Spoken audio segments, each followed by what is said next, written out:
Now, according to e-commerce-db.com, Kenya is the 56th largest market for e-commerce with a predicted revenue of over 300 billion. And the revenue is expected to show a compound annual growth rate of 6.7% between 2023 and 2027. Now, this is resulting in a projected market volume of over 400 billion shillings by 2027. And as you can see, predicted revenue by 2023, this is going to be 315.5 billion. This is Kenya shillings. And also for the annual growth rate between 2023 and 2027, we are looking at 400 billion shillings. Now, I move on to some statistics also here. According to the recent Kenya National Bureau of Statistics study, only 15% of Kenyans had purchased online products in the past year. And as you can see, this means that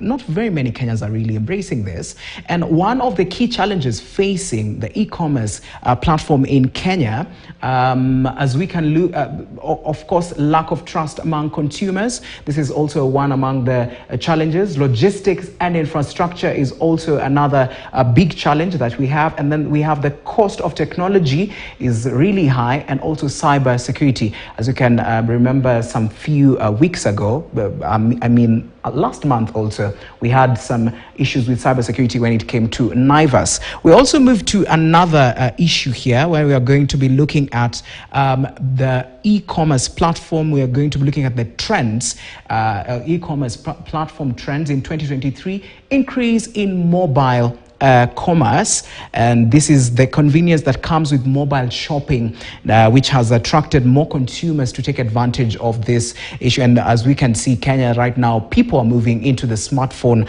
type of culture. We're also looking at emergence of new payment options, where we're looking at, for instance, some companies allow shoppers to pay for products over a period through installment payments, and you can relate with this. And also number 3, expansion into the rural areas. This is one of the trends. We are looking at very many companies trying to go to the rural areas to get to their customers. Also, we move on to some of the projections of the e-commerce platform in the future. We are looking at growth of cross-border e-commerce. This is one major issue, and as we can see, the EAC trying to transact from Kenya to Uganda and also to Tanzania is one of the ways. We are also looking at increased use of artificial intelligence, AI. We've been discussing about this, and it is one major way this will happen is by maybe implementing virtual assistants and voice-activated devices to also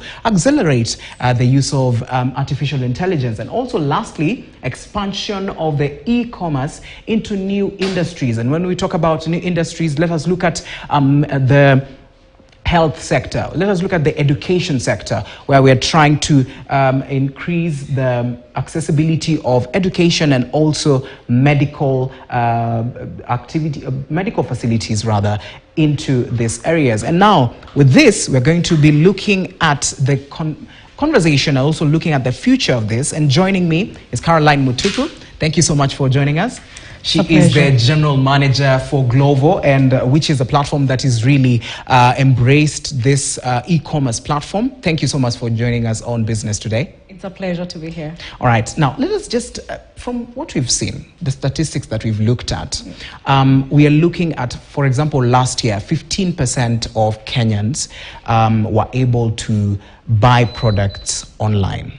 So what does this mean to you as a person who has been in this field? I think there are a couple of things to deduce from that number, right? I think one is we've come a long way. When you think about e-commerce, it grew significantly actually on the onset of COVID, because we were all forced to stay at home. We had to buy the things that we need every day. And that's when we saw a lot of the platforms come in, like Glovo. We had just launched in end of 2018. So COVID just found us when we were trying to establish and stabilize our operations, but we saw a significant increase in 2020, right? So we've made progress, but it's still 15%. And that means there's a lot of room for growth going forward, just as you're showing on the numbers, right? And therefore, what's the role that then we play as Glovo to ensure that we are growing these numbers. When I compare ourselves to other markets that where we operate, Glovo is based out of Spain. So we're in a couple of European markets. And when you compare those markets, the penetration there and the 15%, that you've just shown, there's a lot of room for growth, right? And when I think about what we're actively doing, as you've mentioned, trust is one big issue. We've also noticed it when we do our research, when we're asking our customers, what's hindering you from ordering more? Or what's hindering you from using e-commerce platform? And they say trust.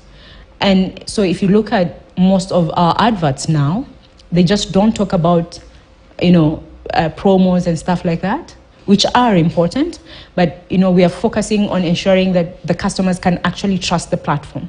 So we're emphasizing you can track your order, you can actually get help through the chat system, you can chat with your rider to know where they are, if they're stuck, if they don't know exactly which apartment or house to go to, because the address system in Kenya or in Africa as a general is still maturing, right? Yeah, that's true. Enabling them to know that they have support all through, and if you have ordered food, it will arrive hot, not cold, and you have to put it in the microwave, but it will come hot. So trying to educate the customers so that they can have trust in the platforms. Those are some of the things we are actively doing to grow the segment and the e-commerce platform as a whole. Yeah. All right. Thank you so much for that. Well explained. All right. Now, when you came into the market, and first of all, what prompted even you to embrace the e-commerce platform side? Because when you look at a business, for example, any business, maybe these days people will go into the digital platform, but what made it very vital for you to make sure that at least you embraced this platform? Okay, so for Kenya in specific, we operate in 7 African markets. Yes. But for Kenya in specific, Kenya is known as the Silicon Savannah, not for reasons that we're not very aware of. So when you think about it, there is the penetration of mobile money, which is very important to us. Then the other one is access to internet. So a lot of Kenyans now are accessing internet through mobile phones. The other thing is Kenyans actually are very fast to try online platforms. I think it's no wonder that platforms like Glovo, then Kenya is a must-have market in terms of the African portfolio. When you look, and just to emphasize on the fact that consumers are willing, or customers are willing to actually try, is the number of orders that we see customers making on average on a monthly basis. So Africa actually is way ahead of even more developed markets on how many orders customers are making on a daily basis, right? On a monthly basis. While we are at an average of 4, European countries are at 2.5. So the market is ready to embrace. Yes, we are at 15%, but you can imagine if we were to grow that to 30% or 45%, and the recurrence and the frequency at which customers are actually willing to try is actually high, right? I think the government has done a lot to ensure that Kenya continues to be a market that investors look to invest in, especially when it comes to tech, right? So as I mentioned, there's internet penetration. If you go almost everywhere in Kenya, you'll have access to internet. There's mobile money penetration. It's a youthful society that is growing, and these factors enabled us to actually decide that Kenya is going to be one of the key markets for us in Africa. Yeah. Right. And now, when you look at this market, and because from when it started up to where we are, what are some of the things that you look at and say, okay, we need to improve on this, what are some of the gaps within the platform where you think something needs to be done in order for it to move forward? I think one of the things is educating the customers, right, to continue to trust and embrace, digital platforms. 15% is good, but there's still a lot of room. I think the other one, we call it selection. So for example, you'll find the key chains, the top chains, whether it's in groceries or restaurants, they're concentrated in certain parts of the city. So the distances which couriers need to travel is a bit far. So it's having all these partners starting to expand, because as they expand, especially for platforms like ours, which we don't actually own any of the restaurants or any of the groceries, having partners that are close to the consumer actually enables them to embrace also e-commerce platform, right? I think the other one is having the talent within the country to actually drive the business forward. What we have done so far is on the courier side, you'll find a lot of couriers that we collaborate with. When they join us, they have to have the right documents. But the rest of the couriers within the system, or rather in the country, they may not be having even a driving license. So you might think it's something very small, and all you need is just a motorbike, but you have all the required licenses for you to be able to operate on a formalized platform like ours. So now, through a memorandum of partnership with the county government of Nairobi, we've agreed to sponsor over 100 couriers in the city, selected by the county. And from different areas in Nairobi, they go through the training institutions. They actually get the license, so that as we expand, right?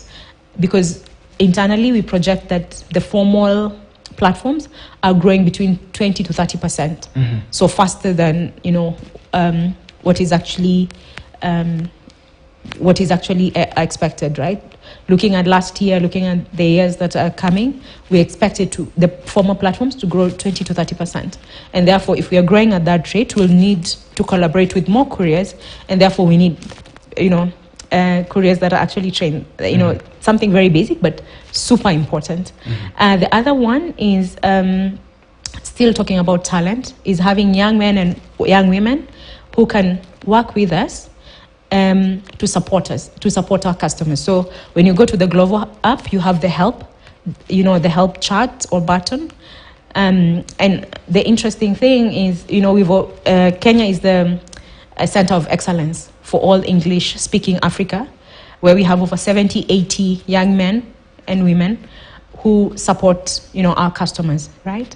And training them to get to a point that they can actually do that. So it's quite important. All right, Caroline, we have to go for a short break, but we'll be back. When we get back, we'll be looking at some of the challenges if you're trying to get into e-commerce platform, you as an individual and also a company.